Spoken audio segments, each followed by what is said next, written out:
the envelope here, how they're showing us something new, given that we were expecting Lancelot, right? Yeah. But now it's Kyle TZ rocking this Balmond, which we saw very sparingly in the last major tournament that was MSC. Now getting into the Land of Dawn, it's a purple mirror start for both of them. And you can see the Balmond is a little faster here. I'm worried about that Martis though, because a Martis that doesn't snowball, that doesn't find the right target after each target that he kills, basically isn't worth much. So looking at BREN Esports, the only real one you can jump from is Few, and Few is so great at using space. You know, fun fact, last time I saw a Balmond pick in my ranked games was back when I was in Legend. And you guys can get your Legend tickets right now because it's the only one available. As FlatTZ gets a double stun, BREN should be able to find this Lethal Wanderer. That's a good retreat from FlatTZ. Go and collapse onto Bleed, trying to go for more invades. But I think we had a little bit of a discussion as well, Leo, about the matchups here for the gold lane, especially. Beatrix versus Brody, we said it is a skill matchup. It's a 50-50. You just press the buttons better, you place yourself better on the map, and you can win. And I think that's what's happening here. Super Marco. Look, he's pushing him out. He's getting those stacks in. Yeah, Beatrix definitely has he has an okay time if you just go for the farm, but you gotta remember that you need to just last hit. If you shove the wave, Brody will have control. Once Brody freezes the wave, which Super Marco is doing right now, there's not much counterplay to it, unless, obviously, you get a second guy down below into the gold lane, which is right now JPL. And I think if they want to switch things up, this is the game to do so. They want to get the Beatrix into that mid-game power spike as fast as possible to get this Brody and try to shut him down. Because if he gets snowballed, if he gets the turrets, it can be over in the 4th, 5th minute. Yep, which is a throwback to Game 1. In Game 1, BREN Esports did so well to open up the map for Super Marco. And here, looks like Bleed is off to a better start here. On the right foot, if we will. Now Sagitnu spots shenanigans. Turtle gets taken. And it looks like there's not much. He's going to survive this, most likely.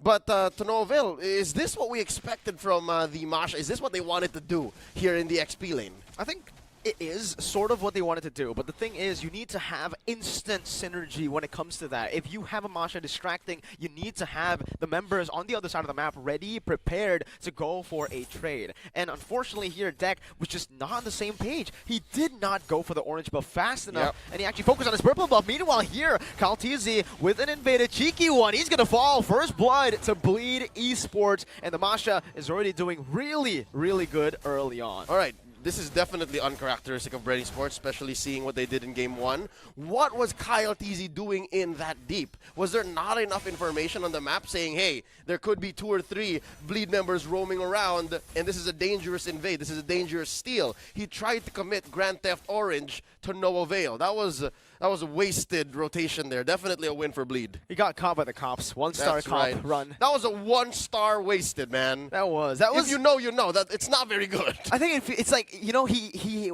thinks he has a sports car because, you know, he's an assassin player. He's very mobile. That's right. But in that situation, again, this is why we kind of mentioned it's a bit uncharacteristic to see Kyle on a utility jungler. That's right. Especially something like a Balmond with very, very low mobility and very low playmaking potential. Yeah, he was actually buffed or reconfigured in the last big patch, and it doesn't affect much of his farming. So in that moment when he was farming and there was not much follow through, because again, lethal counter was buffed as well, there was nothing. There was no reason for Kyle to be that deep in. So I'm hoping BREN Esports can, for the sake of their victory here, repair that and then fix that communications breakdown, or for Bleed take advantage so we make it to Game 3, because again, it's not perfect. BREN Esports are not flawless as they seemed in Game 1. Now, with the pull, BREN still 500 gold ahead. JPL and FMM revealed.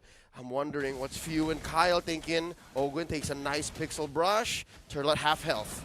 Should be a free one now with lethal counter. Perfect calculation as the mid lane gets shoved in by Deck.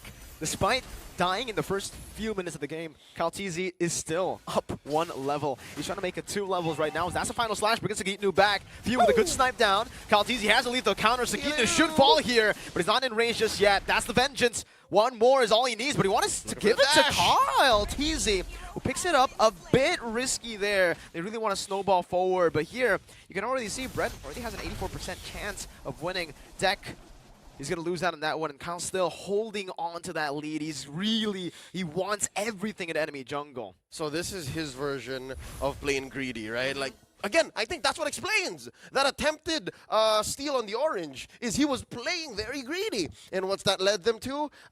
Again, just a smorgasbord of items on this Balmon, who is about 800 gold ahead currently of Deck. And I'm thinking about Deck here. Again, we mentioned how if he's not snowballing, if he's not decimating on decimating on decimating, what do they expect to do? And I don't think there's enough burst from Bleed to do that.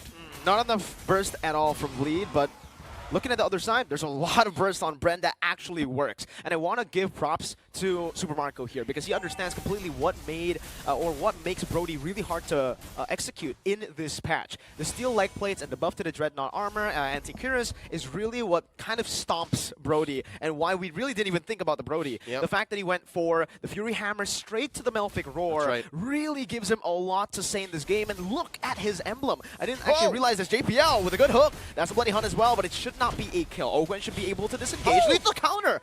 Almost taking JPL down. Ogwen forced to flicker out a snipe. Ogwen with a sidestep. And now it's just FMM swapping weapons. But back to my point. Yes. Melphic Roar, Fury Hammer, double pen, and weapon mastery. Yep, and again, by going with early Malefic Roar, you're going to see increasing returns. And so far, I'm sure there are like a couple of content creators and analysts out there who have done the math. The earlier you get it, the better, especially when you want to snowball, when you want to stop your opponent from getting much burst. FMM! How's the pickoff? BREN Esports just one. Just one down bottom. What do you want down bottom? Everything. Yeah, everything and the turret too. This 6-minute turret take is going to be quite massive because it enables Super Marco to rotate across the map and transition and convert on that lead even more. And you can see the Melphic Roar did so much with the Fury Hammer too. So good.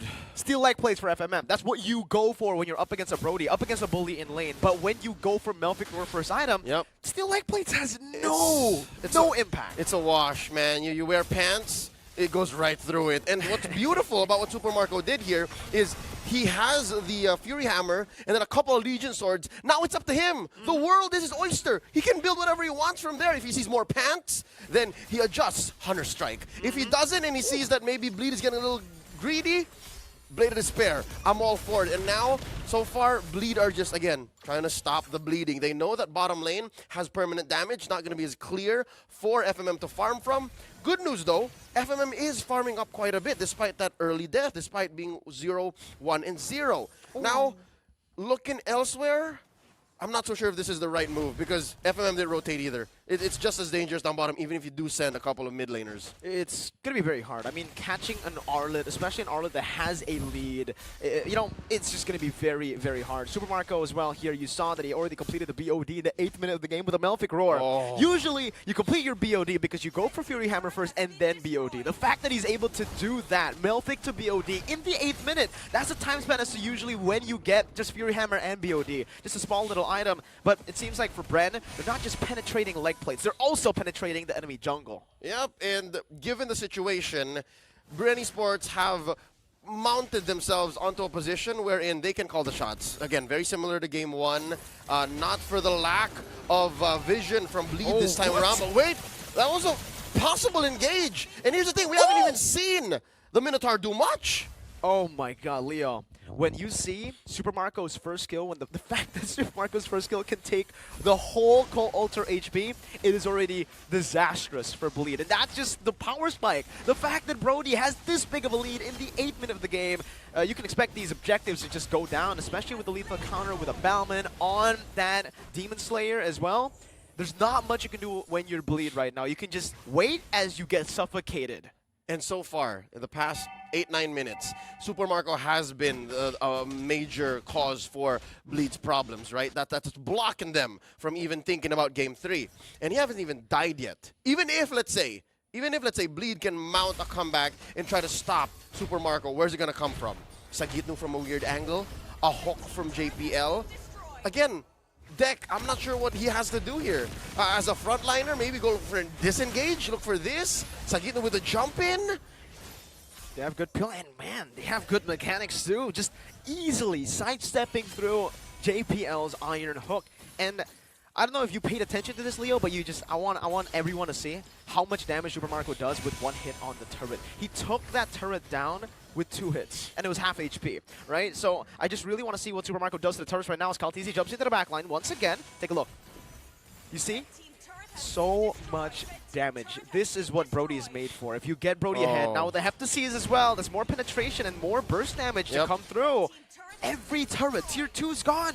And again, it's 6K at 10. Just chooses one. This is a gold laner's wet dream. Yeah, it's Brody's wet dream. Specifically. And Super Marco has been the linchpin, the pivot point for BREN Esports. And even if Kyle TZ has suffered an early death again for an uncharacteristic level of greed in the first 2 to 3 minutes, it was all on Super Marco. And again, deja vu. BREN Esports have opened up the gold lane, and it led to this. This is what we have.